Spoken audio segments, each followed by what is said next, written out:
আসলে সাথে ছাত্র আসবে না। ও বাবা, কবরে আসলে সাথে সন্তান আসবে না।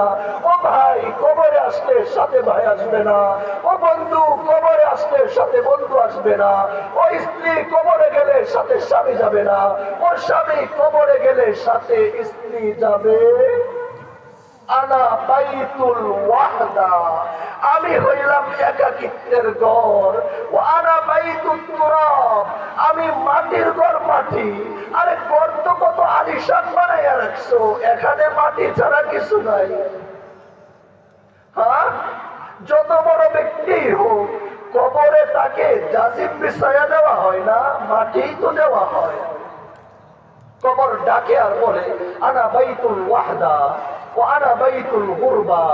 আল্লাহ রাসূল সাল্লাল্লাহু আলাইহি ওয়াসাল্লামের লম্বা হাদিস দৈনিক দাইকে বলতে থাকে, আমার কাছে কারো কোনো পরিচয় নাই যদি তোমার নেক আমল না থাকে।